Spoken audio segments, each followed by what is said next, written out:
Boa noite. O mercado de imóveis vive um momento de expectativa. Vamos conversar com o vice-presidente do Secov para saber o que esperar do ano de 2024 no segmento da compra, venda e locação de imóveis. O Poder RS está no ar com apoio de Vinhos do Mundo e OAB RS.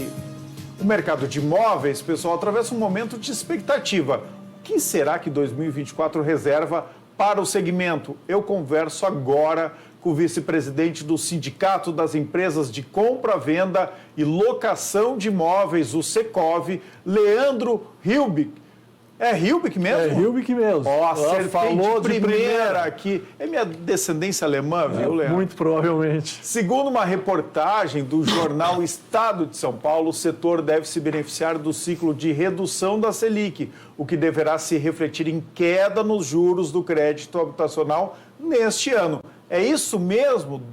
O setor está otimista, Leandro? Honécio, prazer estar aqui no teu programa. Prazer é meu. Satisfação enorme, muito obrigado pelo convite. Fazia tempo que eu queria o Secov aqui, viu? Estamos Mas aqui depois presentes. Da primeira vez, aí abriu a porteira, tranquilo, vai. agora, depois da manhã, estamos aqui de novo. Fica em Novo Hamburgo, é isso? A minha empresa ela fica em São Leopoldo, a sede, mas ela atua em toda a região metropolitana.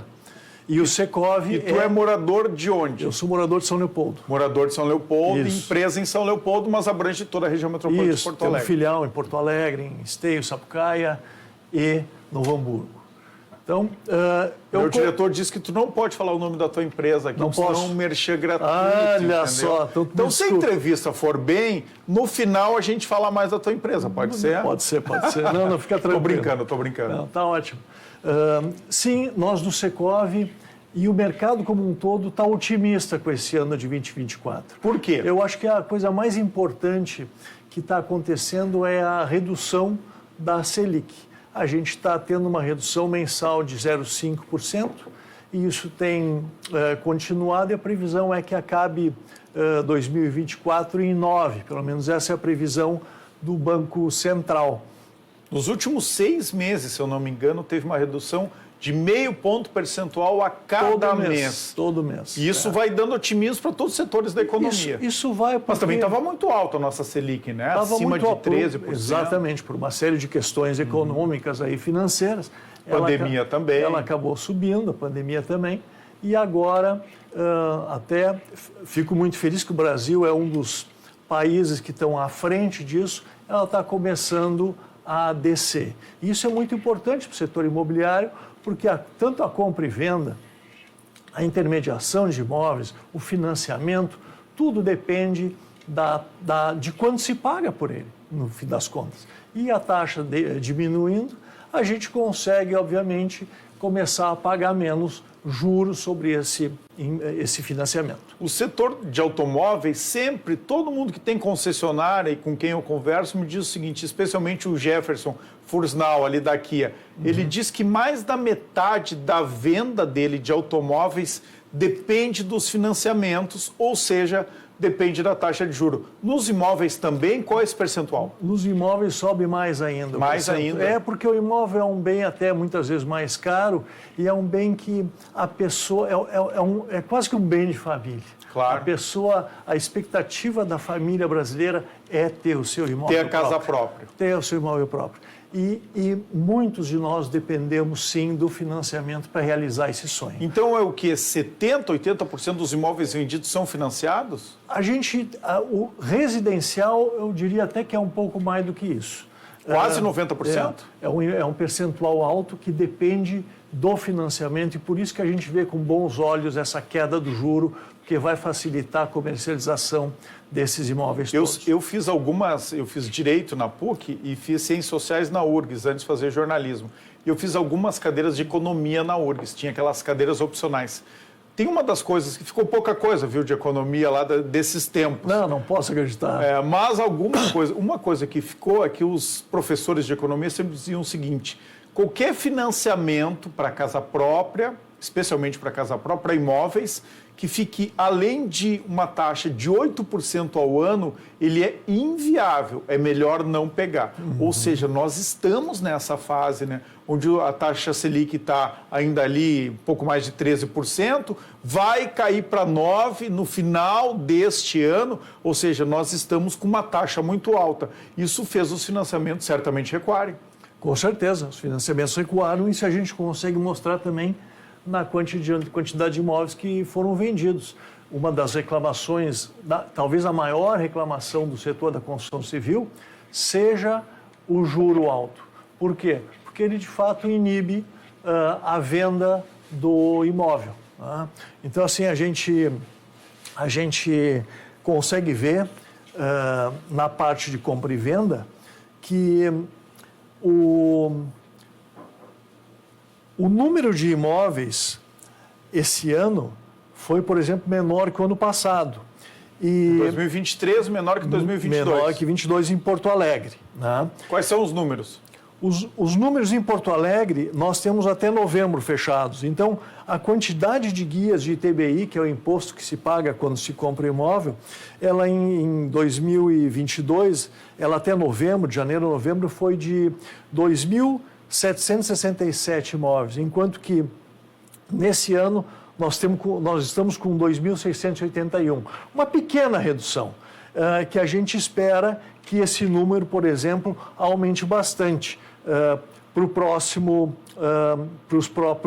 ano, com a taxa de juros. Então, mas no ano menor. inteiro, então, 2000 e... Em Porto Alegre, 2.681 guias impostos de ITBI foram pagos. Então, em todo ano, só 2.680 imóveis vendidos? É pouco, em Porto Alegre, muito mais. Com relação às guias do ITBI, é esse o número. Né? Claro, tem alguns contratos de gaveta isso e tal, sempre tem. mas né? é um número muito menor. É algo que a gente pode se basear em termos de... para entender qual é que são as perspectivas de Qual mercado. era a média em anos anteriores? O senhor tem esses números? Em anos eu só tenho o de 2022, que foi um pouco superior.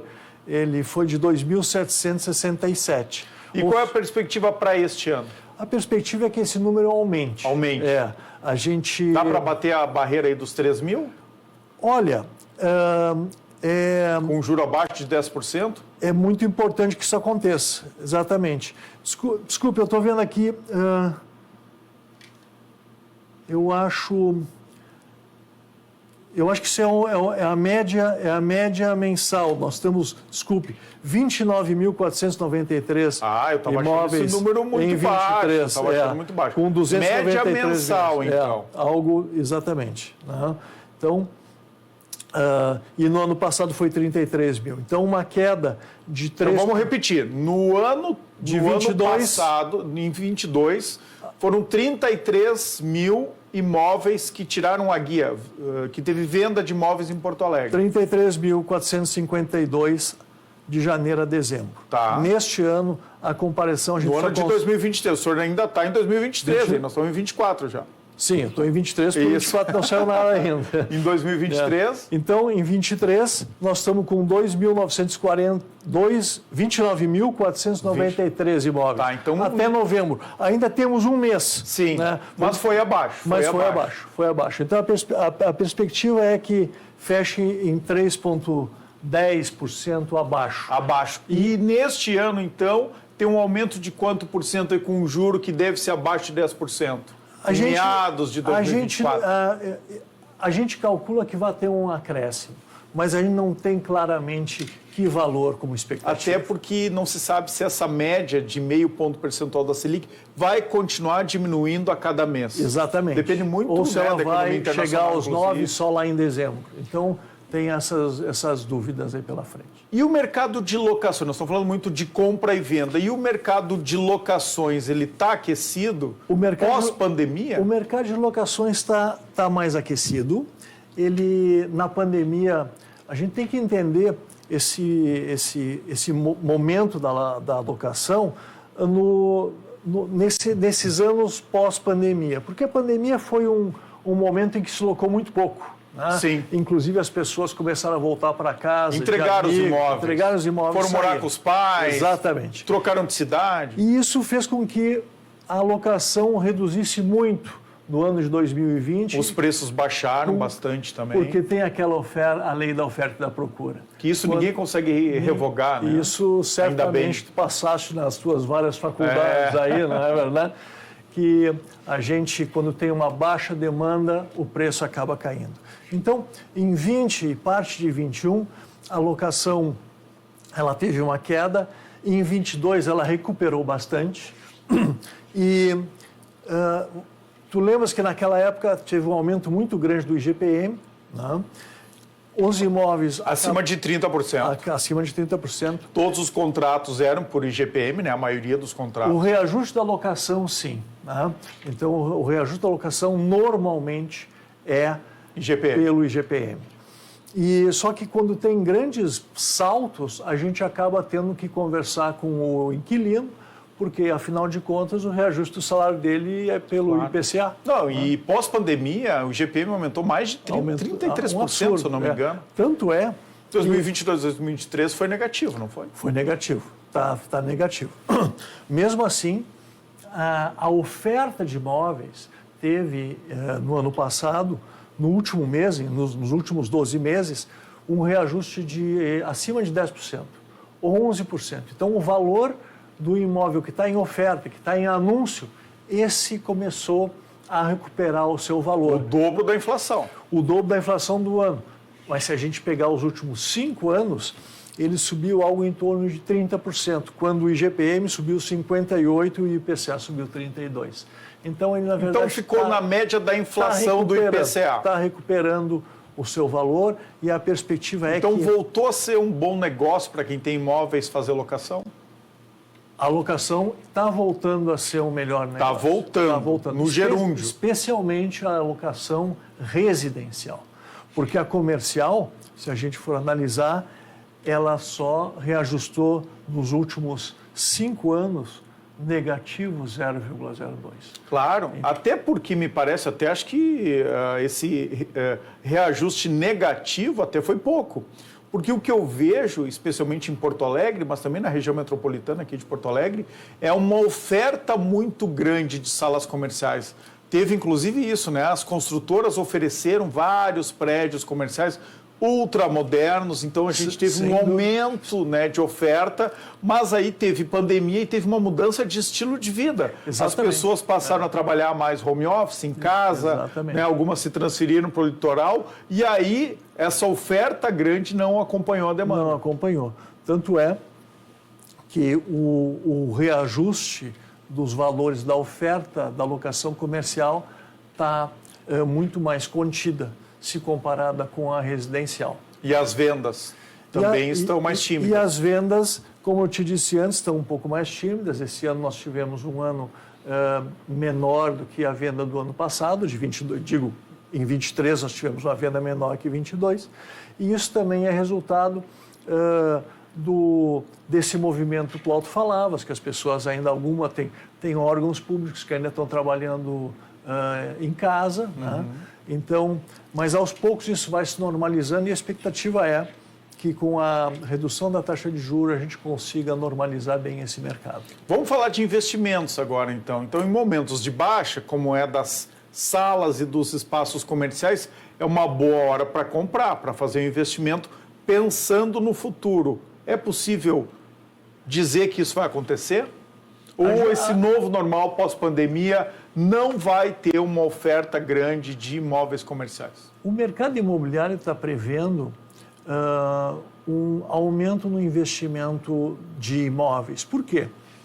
Porque nesses últimos anos, com a Selic alta, o CDI foi uma belíssima aplicação. Inclusive, parte da poupança que financia o imóvel próprio, excetuando-se, claro, a Minha Casa Minha Vida, a poupança teve uma redução enorme, acho que foram 80 bilhões de reais. Então, por quê? Porque o pessoal aproveitou esse recurso para aplicar num CDB, que estava rendendo muito mais.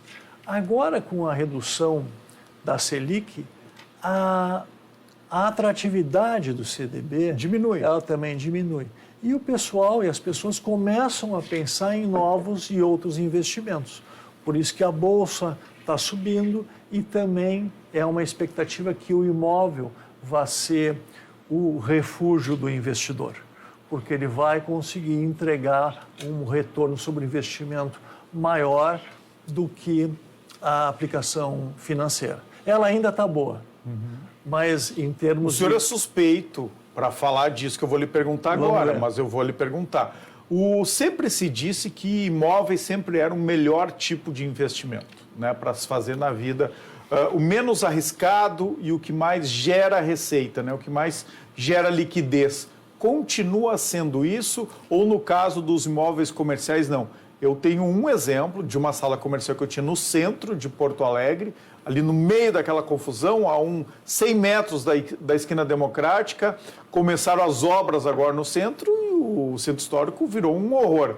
Eu estava com ela parada há 5 anos, sem conseguir locar e sempre tendo que diminuir o valor de venda e o contrato de aluguel. Agora consegui me desfazer, mas assim, perdi dinheiro nela, né? Mas eu só perdia dinheiro a cada mês tendo que pagar condomínio. Então me parece que o investimento em imóvel comercial, ele nos últimos anos não teve um bom retorno. É isso mesmo? É tudo uma questão de oferta e procura. Se tem muita oferta e a demanda é menor, é óbvio que a gente tem que repensar o preço. Então o mercado funciona assim. Por outro lado, vou te dizer que o imóvel, sim, é um investimento sólido, ele remunera, ele não só valoriza com o passar do tempo, como ele também traz um rendimento que é a locação. Sim. Por óbvio, o imóvel precisa estar alugado para trazer o rendimento da locação, mas na grande maioria das vezes a gente consegue fazer um movimento de locação interessante. Um dado interessante também é que em 23, o tempo médio para locação foi de 13 meses. 13 meses. A média de 13 meses. Em 2023. Em 2023. Residencial e comercial? Residencial e comercial. São os dois juntos. Quanto que era antes? Isso aqui varia. Por exemplo, então ele em 2018, algo em torno de 13. Em 2019, baixou para 10. Em 2020 já subiu para 13. Em 21, 13 alguma coisa. Em 22, quase 14. E a média agora está em 13, mas está com um pico de quase 14 no final do ano de 23. A gente teve um ano bom aí nos últimos anos, foi 2019. Tivemos um ano bom. Depois veio a pandemia. Abaixo de 10 meses. Isso, depois veio a pandemia. Em outros estados, o senhor tem conhecimento de como é que é esse tempo de locação? Santa Catarina sempre diz que o tempo de locação é menor, em média de 6 meses. Isso aqui é o tempo médio das locações dentro da base de dados que o nosso sindicato, que ele é estadual, ele busca. Então, o número que eu tenho é esse. Por mais que no país a lógica de como é que o mercado funciona é muito parecida. Claro, se a gente tem uma cidade muito promissora, que está se desenvolvendo muito, as coisas talvez sejam um pouco diferentes lá. Mas, em princípio, a média do país, ela segue uma tendência. Segue uma tendência. Segue uma tendência. Isso é igual em Porto Alegre, Canoas, no Vale dos Sinos, ali em São Leopoldo, Novo Hamburgo? Como eu disse, o nosso dado vem mais das imobiliárias e dos dados que se consegue na região de Porto Alegre, mas a tendência nas demais cidades é muito parecida. Perfeito. A gente está falando de investimento e aí a gente falou muito da locação comercial, né, de salas comerciais, que agora está se recuperando. Mas dos imóveis residenciais, esse me parece que está bem aquecido. Esse está mais aquecido, tanto é que o valor da oferta da locação subiu nesse último ano e se readequou ao mercado. Porque, claro, as pessoas precisam morar, afinal de contas. E como o pós-pandemia já está praticamente normalizado, posso dizer assim, com algumas excepcionalidades, mas acho que em termos de alguns serviços públicos, com isso, esse mercado da locação residencial, ele acabou entrando numa normalidade. Qual é o imóvel mais normal que tem, o mais vendido? Né? Então, assim, aquele coringão para quem está pensando em investir agora, né, para ter um segundo imóvel para investimento, para locação, o que é mais procurado pelo mercado? 1, 2, 3 dormitórios, tem uma moda agora dos estúdios minúsculos, né? Sim. De 19, 20, 25 metros quadrados, Sim. que são para pessoas solteiras, né? Entra de frente e sai de costas, né? Verdade. Quase não consegue se movimentar. Mas tem uma tendência grande que começou em São Paulo, que é um mercado diferente, né, do nosso mercado gaúcho, mas em Porto Alegre a gente está vendo já empreendimentos, inclusive aqui no Quarto Distrito, só desses estúdios aí. Os maiores apartamentos têm 80 metros quadrados. A maioria tem em torno de 20, 25 metros quadrados. Essa é uma tendência de mercado ou é para atender uma demanda? E aquela pergunta original, o que mais sai, o que é mais procurado pelas famílias? Especificamente sobre esses apartamentos muito pequenos, e aqui 80 metros é um apartamento grande para padrões atuais, mas de 25, me parece que é mais para suprir uma determinada demanda. Em São Paulo isso funcionou também muito bem, porque a locomoção até em casa é muito demorada. Então, daqui a pouco, vale a pena fazer um investimento que é menor, obviamente, porque o tamanho do apartamento é menor, fazer um investimento desse mais perto do centro ou do local de trabalho. Ali se fica durante a semana e depois, final de semana, vai-se para a sua casa maior ou junto com a família em algum outro lugar. Mas a pandemia derrubou um pouco essa moda, porque derrubou. Como as pessoas trabalham, inclusive, nas capitais, inclusive trabalham mais em home office. Exatamente. Então, elas estão procurando casas e apartamentos maiores, é por isso que eu lhe fiz a pergunta. Eu acho que a média de imóveis mais vendidos sempre é de 2 dormitórios, né?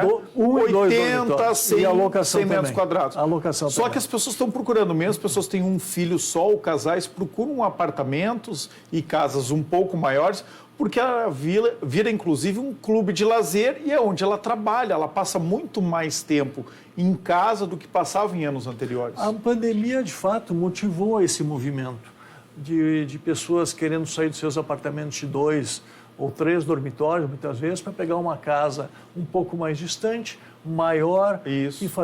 onde eles podiam fazer toda uma estrutura de back-office e dando condições para uma vida melhor. Afinal ter lazer à disposição. Não podia sair de casa, não é verdade? Eu acho que isso ainda... Isso se reflete nos números ou não? Foi uma escolha momentânea? Os números hoje mostram que a preferência é por apartamentos de 1 e 2 dormitórios. Também para compra e venda. Continua, então, sendo de 1 e 2 dormitórios. Locação, então, é o pão quente é 1 e 2 dormitórios. De 80 a 100 metros quadrados? Aí varia, mas em princípio, o importante é que tenha ou 1 ou 2, é o que mais sai. O que o senhor observa dessa nova geração, então, né, que até procura estúdios menores, que não quer ter veículo próprio, que não sonha com a casa própria? Como é que o Secov acompanha essas novas gerações que não tem muito essa obsessão que a minha geração, que a sua geração tinha, de ter as coisas, né? Então, assim, a gente se sentia realizado quando comprava o primeiro imóvel. Podia, inclusive, financiar por 50 anos, pela vida inteira, mas era um imóvel próprio. E também lá nas aulas de economia eu aprendi, é melhor tu pagar um financiamento de algo que é teu do que pagar uma locação, né, que às vezes é do mesmo valor, para algo que não é teu. Isso mudou um pouco essa cultura na visão de vocês? Eu estava lendo até um artigo sobre isso hoje de manhã, mas é mais relativo à situação do jovem americano, que hoje está ficando até muito mais tarde junto com os pais para conseguir amealhar recursos suficientes para fazer a compra do seu imóvel. Que, querendo ou não, o imóvel lá também tem encarecido de preço. Muito. Né? Então, o mercado americano é muito parecido com o nosso brasileiro. Guardadas as proporções do que é o país, né? Etc. Claro. E tal, né? Mas assim, então isso acontece lá, esses estudos são feitos com mais profundidade também no mercado americano. Eu quero que meu filho fique em casa até os 40 anos, tá? Não tu quero queres? liberar Quantos filhos tem? Claro, tem um só. Talvez seja por isso, né? Talvez seja por isso. Eu tenho 3. Já quer liberar. E os 3 já foram. Mas assim, a gente vê que Tem uma geração que fica mais tempo com os pais atualmente. Né? Mas para guardar recursos, para fazer economia. Para guardar recursos. E a gente tem que analisar também se é muito... O brasileiro tem o sonho da casa própria. Tem, né? Tem. Assim como o chinês também tem, por exemplo. Mas, de vez em quando, vale a pena a gente analisar o custo do juro na compra do imóvel, ou se daqui a pouco, por algum tempo, pelo menos, a gente não poderia locar o imóvel, né? Que, na verdade, pode, dependendo da situação da pessoa, situação da economia, ser uma solução que facilite, naquele momento, a vida da pessoa. Então, ainda é uma opção. O aluguel sempre vai ser uma opção. Né? Tem muita gente que diz que, inclusive, é um investimento melhor. Se puder locar algo, até porque as locações diminuíram, né, de valor, Sim. conseguir reservar um recurso para depois comprar financiando menos, talvez Exatamente. até à vista, é um investimento mais inteligente. Exatamente. Principalmente para quem tem aí 20 e poucos anos. Exatamente. Vocês notam isso no mercado? A gente consegue analisar que a locação tem evoluído. Nesse ano, por exemplo, de 23, houve uma queda na oferta de imóveis residenciais, o que também explica o aumento do valor da oferta. Então, nós entendemos que o mercado da locação residencial está se normalizando. Aonde que é melhor investir em imóveis, tanto para locação quanto imóveis residenciais? Não vale ficar em cima do muro. Em Porto Alegre, aqui na região metropolitana, Canoas, Sapucaia, Esteio, Gravataí, Cachoeirinha, Viamão, bem nessas cidades dormitórios, tem muito esse movimento de quem trabalha. Todo mundo diz que é mais caro morar e viver em Porto Alegre, e realmente é. Então, tem muita gente que escolhe imóveis, inclusive maiores, com mais conforto, nessas cidades vizinhas, até no Vale dos Sinos, e vem trabalhar todo dia em Porto Alegre. Isso ainda é uma regra ou já se aproximou um pouco? Isso a gente sente na BR, no fluxo da BR. Então, na manhã, a pista de ida para Porto Alegre é cheia, Sim. E a de volta não. No final da tarde, a coisa se inverte. Então, isso acontece sim, mas eu diria o seguinte: quando a gente vai investir num imóvel para locação, a gente tem que entender onde é que está o melhor custo-benefício, onde é que está a maior demanda, qual é também a capacidade de investimento que a gente tem. Se a gente tem uma capacidade X mais Y, a gente pode investir num local mais caro, obviamente. E, obviamente, também que o aluguel, a rentabilidade daquele investimento vai ser de acordo com o tamanho do investimento que a gente fez. Então, isso muito depende da demanda. E das condições de cada família, né? Dos objetivos também. Dos objetivos também. Sapucaia, nós trabalhamos lá com aquele mercado, é um mercado que tem bastante demanda, né? Mas é um aluguel com valores menores. Né? Então, o Vale dos Sinos teve um boom imobiliário aí nos últimos tempos, teve muitos investimentos. Isso se reflete agora no preço das locações, por exemplo? As locações acompanham mais ou menos o mercado de Porto Alegre, como eu digo. Isso é uma tendência mais supra-regional, né? Isso que a gente estava conversando.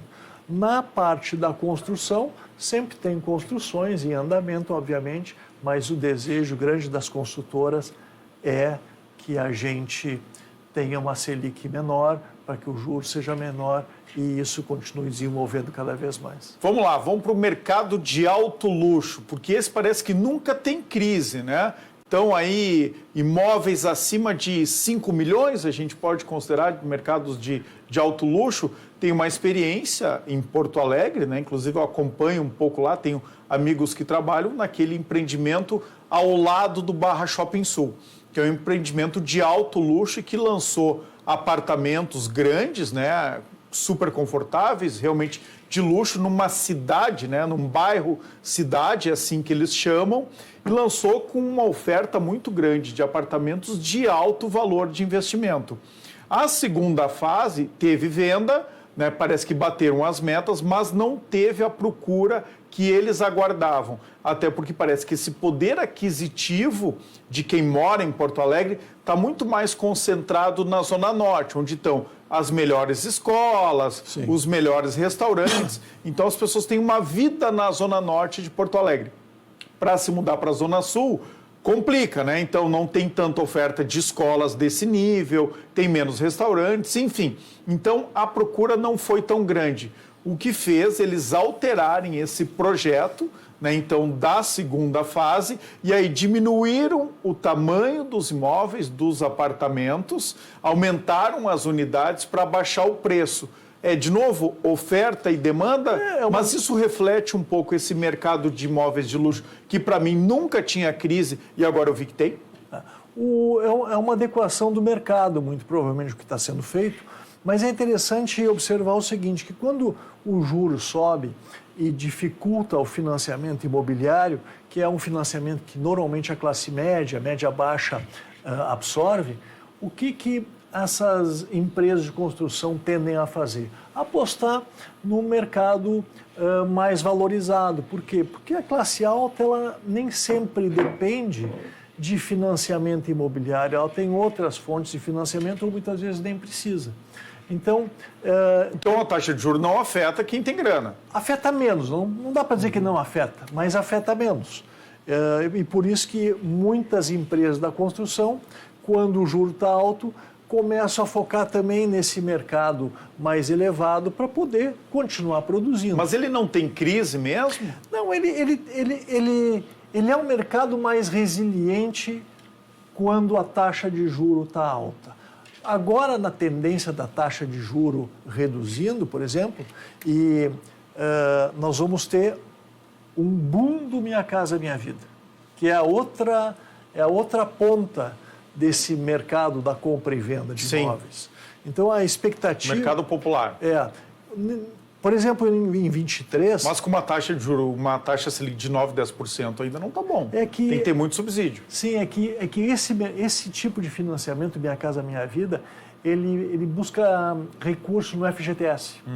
E aí a remuneração é diferente. Por isso que eles conseguem fazer um valor financiado e muitas vezes subsidiado pelo próprio Tesouro Nacional, com valores muito diferentes. Então, em 23, a gente já começa a ver uma inversão. A gente viu uma saída grande da poupança, com isso o valor que o financiamento de imóveis de médio padrão se utiliza, ele reduziu, porque ele é fundamentado na poupança. Por outro lado, e aí vendemos menos, por outro lado, se vendeu mais Minha Casa Minha Vida, porque o governo está apostando nessa iniciativa, o dinheiro vem de um outro local e ainda tem, em alguns planos, o abono do Tesouro Nacional. Para encerrar, vamos agora aproveitar que a gente está no verão e vamos para o litoral. Como é que está o mercado imobiliário ali no litoral? Porque depois da pandemia teve uma grande valorização, né? Teve uma oferta maior, mas também as pessoas procuraram, né? Tem muita gente que foi morar nas suas casas, ou adquiriram casas, ou locaram casas no litoral para ter mais qualidade de vida. Tu vê, hoje o litoral norte é uma cidade que não dorme mais, né? Antigamente a gente ia no veraneio, passava 3 meses e a cidade morria. Agora não. E agora não. Tem restaurantes que ficam lá o ano inteiro abertos. E são bons restaurantes. Né? Então, o litoral norte, para o gaúcho, ele se tornou uma opção. Né? Deixa eu fazer um merchan gratuito aqui para o meu amigo do Asiana, tá? Que é um dos melhores restaurantes que a gente tem lá no litoral gaúcho. Fechou agora uns dias, depois desse temporal terrível que teve em Porto Alegre. Fechou aqui em Porto Alegre, deu férias coletivas ali nos primeiros dias agora de janeiro. Se não me engano, volta agora no final do mês. Mas no litoral continua bombando. Asiana, o melhor restaurante de comida asiática de Porto Alegre. E do litoral gaúcho também, lá em Atlântida. O senhor está se comportando muito bem aqui, trazendo informações úteis. No final, vou deixar fazer o merchan da sua empresa, tá? Não só do sindicato. Muito bem. Vamos lá, continuando, o litoral norte. O litoral, ele cada vez mais se desenvolve melhor. Ele é como eu te disse, uma cidade que agora é igual a qualquer outra cidade aqui da região metropolitana, porque ela não para mais, não é mais a questão do vou passar o veraneio, vou fechar minha casa. As pessoas estão começando a morar lá. Também tem um fluxo interessante de pessoas que estão aposentadas e preferem morar também na praia, porque o ar é melhor, tem toda uma... Como a cidade não para mais, então tem toda uma infraestrutura. Mas que mesmo é assim são cidades mais tranquilas. E são cidades boas. E também tem uma rede hospitalar que foi desenvolvida também nos últimos anos. Exatamente. Então, as pessoas se sentem muito à vontade e muito seguras para também fazer esse movimento de estarem morando no litoral, o que é uma opção de vida para o povo gaúcho, na verdade. Bom, Leandro, tu é vice-presidente do Secov, mas também tem a tua empresa. Vamos lá, eu prometi. Fala um pouco qual é a tua empresa. Olha, minha empresa, com muito orgulho, é a Imobiliária Vila Rica. A gente... Com esse nome aí, não, eu quero fazer negócio contigo, viu? Bom nome. Vila Rica, claro. Próximo anunciante aqui do Poder RS, porque com esse nome tem que estar no Poder RS, aqui só fala os poderosos. Muito bem. E é muito interessante que nós completamos 50 anos esse ano. 50 anos, hein, Leandro? 50 anos, fizemos todo um movimento para festejar essa data e estamos firmes e fortes em Novo Hamburgo, em São Leopoldo, em Sapucaí, Esteio e em Porto Alegre. Então, estamos aí fazendo administração de condomínio, locação e compra e venda. Muito obrigado pela oportunidade, pela janela. Imagina. Quantos colaboradores tu tem, quantos corretores? Importante dizer aqui, pouca gente sabe, né? Para ser um corretor de imóveis, tem que fazer um curso. Tem que fazer um curso. Que é muito exigente, inclusive. Tem que fazer prova.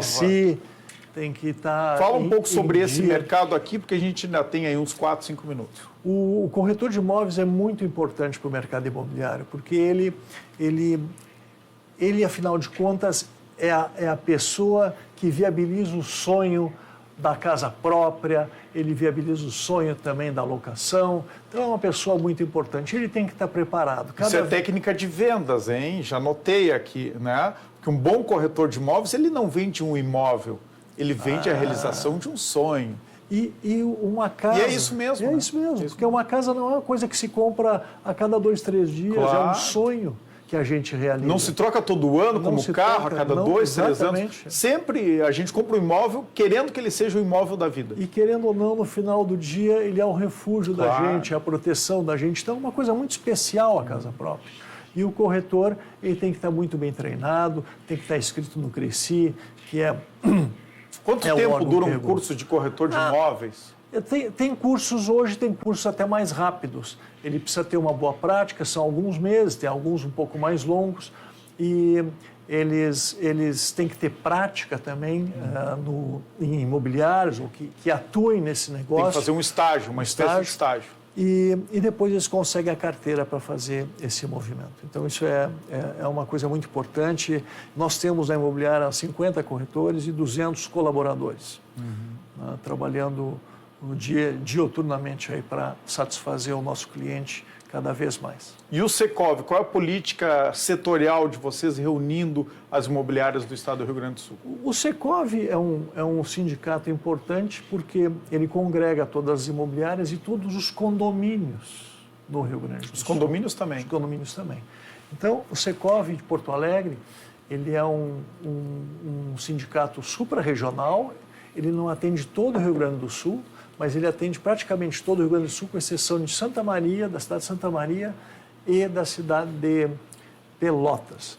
Então, assim, é uma entidade que não só oferece cursos de formação e aprimoramento, como também faz as pesquisas do mercado e traz subsídios para que não só as imobiliárias, como também os condomínios possam ser um viabilizador de uma vida melhor para aqueles que residem nos condomínios ou que comercializam com as imobiliárias. Oferecendo essas várias opções, né? Pode ser locação, pode ser venda, né? Então o mercado ele é muito amplo, hoje tem muita concorrência. Eu só estou esperando agora, eu quero ver o que vai acontecer com o meu celular aqui.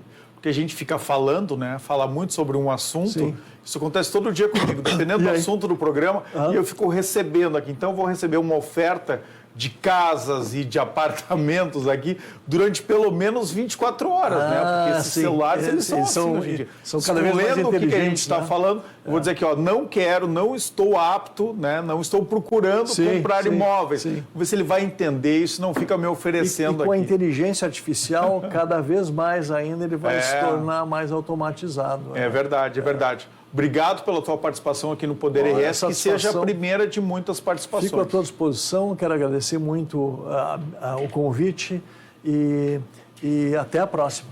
Aqui é um lugar de quem gera negócios, de quem empreende. Então, todo mundo aí do Secov, quem está lá, vamos trazer mais para conversar aqui no Poder RS sobre um mercado que, para mim, é apaixonante, né? Porque é isso, a gente lida com a vida das pessoas, né? Desses movimentos de instalar uma empresa, de locar um imóvel, e aí vai para um imóvel maior, mas depois, não, os colaboradores querem ficar em casa, então tu só tem um ponto, né, de encontro para as pessoas, e elas, inclusive, incentivam, tem várias empresas incentivando as pessoas a comprarem casas maiores, onde possam instalar seus escritórios. Então, é um movimento interessante, eu acho que a gente ainda está num período de transição, né? Pós-pandemia, né? As coisas ainda estão ficando claras, né? Isso. Muitas agências de comunicação, de publicidade, que tinham, olha, andares enormes em Porto Alegre, hoje estão indo para salas muito menores, porque os colaboradores estão morando em outros estados, até em outros países. Isso mesmo. Então, isso é uma nova realidade, né? Que mexe com todo mundo. Mas também mexe com o mercado de locação dos outros estados. Também mexe. Né? Porque é tudo muito vivo, porque tudo as pessoas tem troca. têm que continuar vivendo.